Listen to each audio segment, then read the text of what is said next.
नमस्कार। शाम के अखबारों की चर्चा चाय के साथ। आज मंगलवार है, 9 दिसंबर है। आज शहर का तापमान थोड़ा सा बढ़ा है। पिछले दिनों 5.7 डिग्री देश के सबसे कम तापमान वाले शहरों में इंदौर शामिल था। आज 6.1 पे आया। थोड़ा सा तापमान सुधरा है, पर ठंड आज भी यथावत है। हमारे कपड़े देख के आपको अंदाज भी लग रहा होगा। और आज हमारे साथ शेखर बागुरा जी नहीं है। आज हमारे साथ में मनोज दादी जी हैं, वरिष्ठ पत्रकार हैं, संपादक हैं, खबरों के अच्छे जानकार भी हैं। आज हम उनका सानिध्य 1-2 दिन हमारे साथ में रहेगा। हम सीधे खबरें शुरू करेंगे। खबरें बहुत है हमारे पास पे और हमको लगता है खबरों की जानकारी देने, पर उसके पहले एक जानकारी देता हूं जो शायद कम लोगों को रहता है कि आज पश्चिमी क्षेत्र में बाबा रंजीत रंजीत हनुमान मंदिर पर 4 दिवसीय समारोह शुरू हुआ है। भव्य आयोजन होता है। रंजीत हनुमान मंदिर उस क्षेत्र का पूरा सिद्ध हनुमान मंदिर कहलाता है और बड़ी तादाद में लोग वहाँ पहुँचते हैं। अपने आप में तब शहर भर में आने वाले लोग जो खजराने जाते हैं और रंजीत हनुमान, अन्नपूर्णा और बीजासन के दर्शन करने भी जाते हैं। 4 दिन ये आयोजन चलेगा। आखिरी दिन भव्य शोभा यात्रा निकलती है। आज से सवेरे से ये कार्यक्रम शुरू हो गए। आप भी चाहे तो इसका लाभ ले सकते हैं। अब हम अखबारों की खबरें शुरू करते हैं। हम आज दोपहर की खबरों शुरू करेंगे। सबसे पहले तो दोपहर की मैं आपको फिर कहता हूँ, पहले पेज की खबरें आपको दे रहा हूँ मैं दोपहर की, और वो अपने आप में बहुत वजनदार खबरें होती है। बांग्लादेश की खबर है। बांग्लादेश का जो है भयानक कर्ज के जाल में उलझ गया है बांग्लादेश, और लगातार कर्ज उठा के अब जो पैसा बांग्लादेश को कर्ज के लिए वापस करना पड़ रहा है वो उतना ही है कि जितना कर्ज का जो ब्याज देना पड़ रहा है वो उतना ही है कि उनके कुल राजस्व का 42% से ज़्यादा जा चुका है। हालत ये हो रही है कि कुल उनको जो राजस्व एकत्र होगा उसकी बहुत बड़ी राशि अब उनको ब्याज के रूप में देना शुरू करना पड़ेगी। इसलिए इस साल का जो बजट बनाने को लेकर वहाँ जो वित्त मंत्री है उनका एक बजट बहुत छोटा होगा, क्योंकि हमारी बहुत बड़ी राशि जो है अब कर्ज चुकाने के लिए शुरू होने वाली है। मैं आपको वो सब सारे संकेत दे रहा हूँ कि हम भी उसी दिशा में आगे से बढ़ रहे हैं। क्या हम भी इसी दिशा में आगे बढ़ रहे हैं? कर्ज की रकम हमारे यहाँ भी बहुत ज़्यादा हो रही है, पर चूंकि ये बड़ा जहाज़ है, बहुत बड़ा जहाज़ है, इसलिए थोड़े बहुत झटके खाने की क्षमता जहाज़ अपने आप में भी रखता है। जहाज़ को अगर अच्छा नाविक न चलाए, जो अच्छा जहाज़ का कप्तान न भी चलाए, तो झटके खा के जहाज़ भी समुद्र में लहरों के साथ में चलने लग जाता है। सार ये है। एक खबर ये थी जिस पर हमने आपसे बात की, पहले पेज की खबर थी जिस पे बात की। एक खबर पर हम और बात करते हैं, ये भी अच्छी खबर है आपके जानने जी। 1 मिनट के लिए रोकूंगा। बांग्लादेश के जो अभी जो संभालने वाले हैं उन्हें शायद अर्थशास्त्र में नोबेल प्राइज मिला हुआ है, इसीलिए तो ऐसा इकोनॉमिक्स कैसा मेरे समझ में नहीं आ रहा है। या तो नोबेल प्राइज पे प्रश्न चिन्ह उठे या उनके इकोनॉमिक्स। इसमें ऐसा हुआ है कि नोबेल प्राइज पे नहीं, उन्होंने जो आपके हाथ में जब कमान दी गई तब उस समय तक तो देश की हालत बहुत खराब हो चुकी थी। जब आपके हाथ में कमान आई, जब तक तो देश में इतना कर्ज आप उठा चुके थे कि कितना भी नोबेल प्राइज वाला होगा तो कर्ज थोड़ी चुका लेगा 15-2 महीने में, तो समय के साथ सुधरेगा। आज इंडिगो की केवल इंदौर से उड़ने वाली उड़ानों में 1 या 2 उड़ानें निरस्त हुई है। धीरे धीरे जो है शुक्र है कि जो है लाइन पे पटरी पे आने लगी इंडिगो की फ्लाइट वगैरह। मुझे लगता है 1 या 2 दिन के अंदर काफ़ी कुछ हालात सामान्य हो जाएंगे। कंपनी ने भी कहा है कि अगले 2-3 दिनों के अंदर सारी फ्लाइटें एक बार फिर नए सिरे से उड़ने लगेगी। सरकार ने भी कहा कि 10% फ्लाइट में हम कटौती करेंगे। चलिए, वंदे मातरम के बाद कल लोकसभा में बहस के बाद कल उनको याद आई कि इस पर भी काम करना चाहिए, और ये अच्छी बात भी है। तीसरी एक और खबर पर हम बात करें, ये बहुत महत्वपूर्ण खबर भी है। आप इस समय देख रहे होंगे शहर का बहुत ही संवेदनशील मुद्दा है ये, जिसमें शहर के लोग चुप हैं, राजनेता चुप हैं, अधिकारी कुछ बोलने को तैयार नहीं है, और आपके और हमारी आंखों का जो हमारी तकलीफ है उसको कोई सुनने को तैयार नहीं है। मामला है शहर भर में चल रहे 2 पहिया और 4 पहिया वाहनों में लग रहे लेज़र लाइट, जबकि कंपनी आपको जो लाइट लगा के देती है वो पीली लाइट लगा के देती है, क्योंकि मोटर व्हीकल एक्ट में इसी का प्रावधान है कि आप पीली लाइट लगाएं। पीली लाइट लगाने के 2 लाभ होते हैं। एक तो सामने वाले की आंखों पर उसका बहुत ज़्यादा प्रभाव नहीं होता है। अभी हालत ये हो गई है कि पिछले 2 सालों के अंदर इतनी तेज़ी से चीन में बनी हुई लाइटें आ रही है, और कितने वाट की आ रही, यूँ तो 25 और 30 वाट के लाइट लगते हैं, 40 वाट तक के जो पीली लाइट है, यहाँ 100 वाट तक के लाइट लगाए जा रहे हैं गाड़ियों में। और वो आप देख रहे होंगे कि उसके कारण आपको ब्लाइंड कट मारना पड़ता है। मतलब आप साइड में से निकलो तो आपको कुछ दिखता नहीं, कम से कम 5 से 8 सेकंड तक आपको आगे झपकना पड़ती है, तब जाकर रेटिना काम करना शुरू करता है। और ये सब अवैध रूप से और इनलीगल रूप से लगाई जा रही हैं। इनकी कीमत महंगी होने के साथ में सारे लोग इन वाइट लाइटों का इस्तेमाल कर रहे हैं, जो संविधान, जो भारत मोटर व्हीकल एक्ट है उसके खिलाफ है। पर फिर भी लोग मान नहीं रहे। क्यों? क्योंकि अभी तक इस पर कोई कार्रवाई नहीं हुई। ये ठीक वैसे ही मामला है, हूटर पकड़ लो, किसने बेचा उससे मतलब नहीं, केवल हूटर वाले का चालान बना के हूटर जब्त कर लो आप, क्योंकि बेचने वाले से तो आपका मामला होता ही क्या है। देखिए ये यहाँ पर इस शहर के अंदर आपने जैसे बोला कि कोई बोल नहीं रहा है, आम जनता बोल रही है, आम जनता को तकलीफ है, तभी तो ये अखबार में खबर आती, क्योंकि हमारे सूत्र पत्रकार आम जनता जो बोलती है वही हमारे अखबारों में छपता है, तो आम जनता को तो तकलीफ है। नवनीत जी, ऐसा होता है कि जब कोई व्यक्ति गाड़ी को क्रॉस करता है, इस बीच में अपर डिपर डल जाता है, तो उस अपर डिपर में वो व्यक्ति या तो वो गाड़ी में घुसेगा क्योंकि उसकी आंखें चौंधी आ चुकी है, या उतरेगा साइड में भी गड्ढा है, शहर में भी गड्ढे हैं। तो अब पहली बात तो ये हुई कि उसको रोक लगना चाहिए। रोक लगाने वाला कौन? आरटीओ, प्रशासन। ये लोग क्या करते हैं, लाइट देख भी रहे हैं लेकिन रोक नहीं लगा रहे। क्यों नहीं लगा रहे? क्योंकि लाइट बेचने वाले इतने सशक्त हैं और नियमावली कोई है ही नहीं। नियमावली भी होना चाहिए, नियमावली आम जनता के सामने हो तो आम जनता भी रोक करके उनके चालान बनवाने में मदद करेगी। जनता को जानकारी की ज़रूरत है, आरटीओ को इस मामले में आगे बढ़कर कार्रवाई करना चाहिए। ये बहुत गंभीर विषय है। थोड़े दिन बाद में आप भी खुद, जब भी आप कोई फंसेगा, जब भी कोई इसमें उलझेगा, तब उसको महसूस होगा कि हाँ ये बहुत ज़्यादा हो रहा है और इस मामले पर सबको एक साथ आवाज़ उठाने की ज़रूरत है।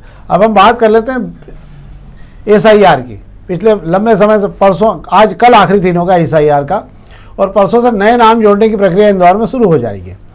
BLO जो फॉर्म दे के घर घर आए थे, उसमें से 2,70,000 फार्म जो है मतदाताओं को जिनको दिए थे भैया गायब है, वो मिल नहीं रहे जिनके फॉर्म भरने थे। पड़ोसियों से भी जानकारी ली जा रही है, नहीं मिल रहे हैं। हालत ये हो गई है कि क्षेत्र क्रमांक 1, अगर देपालपुर की बात करें तो 23,000, इंदौर 1 में 97,000, 2 के अंदर 91,000, 3 के अंदर 42,000, 4 के अंदर 50,000, 5 के अंदर 1,12,000, महू के अंदर 12,000 फार्म और राऊ के अंदर 74,000 फार्म लेके लोग गायब हो चुके हैं। मतलब ये भर के देने को तैयार नहीं दिख रहे हैं या इनके कुछ भी जानकारी उपलब्ध नहीं हो पा रही है। आपको मालूम होगा कि 5 लाख 4 लाख और कुछ वोट से भाजपा जीती थी और ये 5 लाख कुछ वोटों का धांधा इसमें पाया जा रहेगा। तो जहाँ जहाँ भी ये हुआ है उस मामले को लोग, हालांकि भाजपा ने भी अपनी टीम उतारी कि तलाश करके उन लोगों के फॉर्म भराए जाएँ।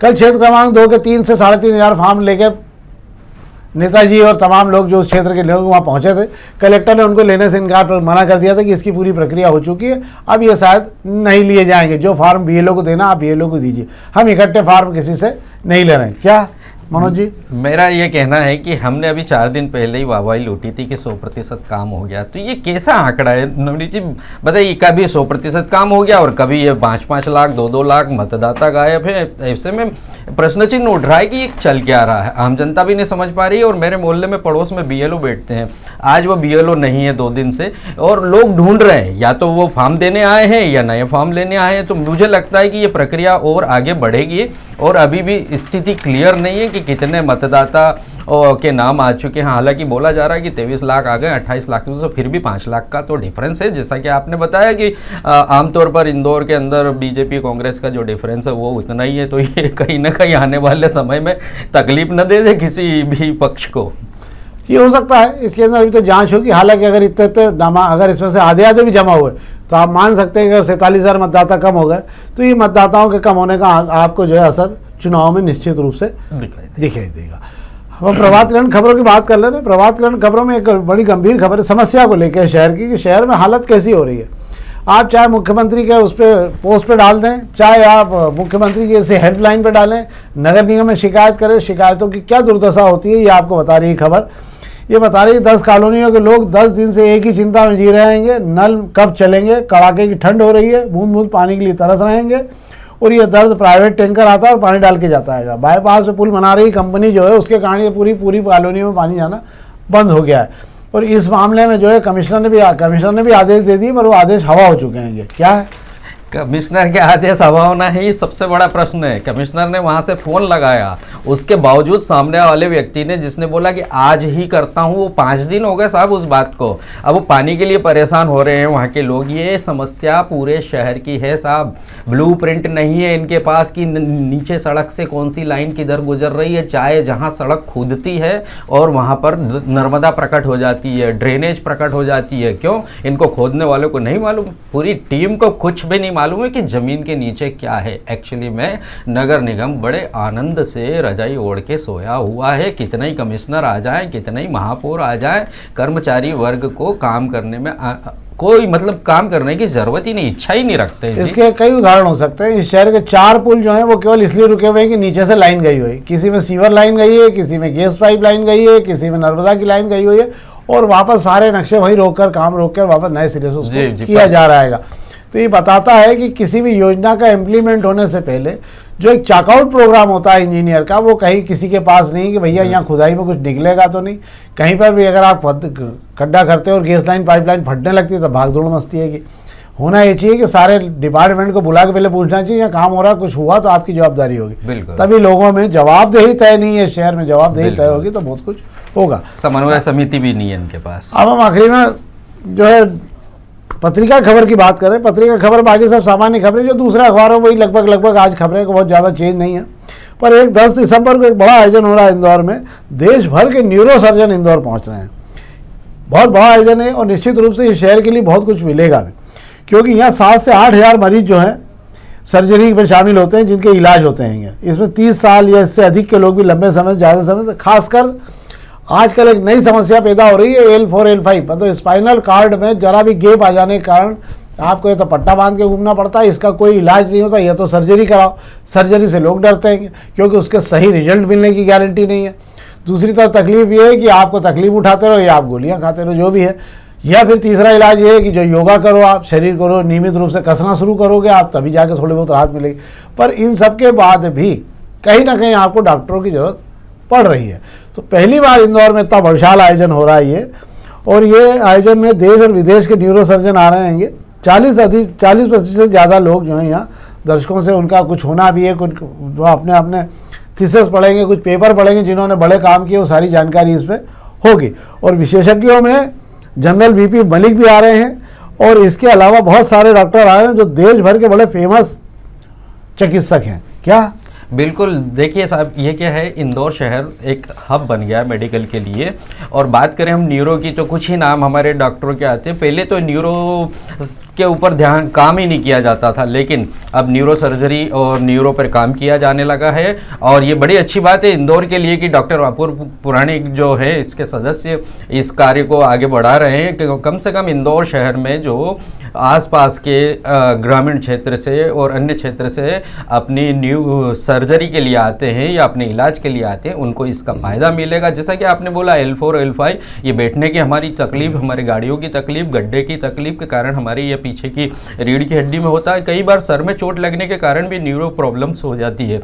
और अब तो छोटे बच्चों में भी देखी गई है, उनके वोकल कार्ड वगैरह सब ये न्यूरो सिस्टम से चलते हैं। तो निसंदेह ये इतना बड़ा जमावड़ा होगा तो इससे इंदौर शहर के लोगों को फ़ायदा होगा, ऐसा मेरा मानना है।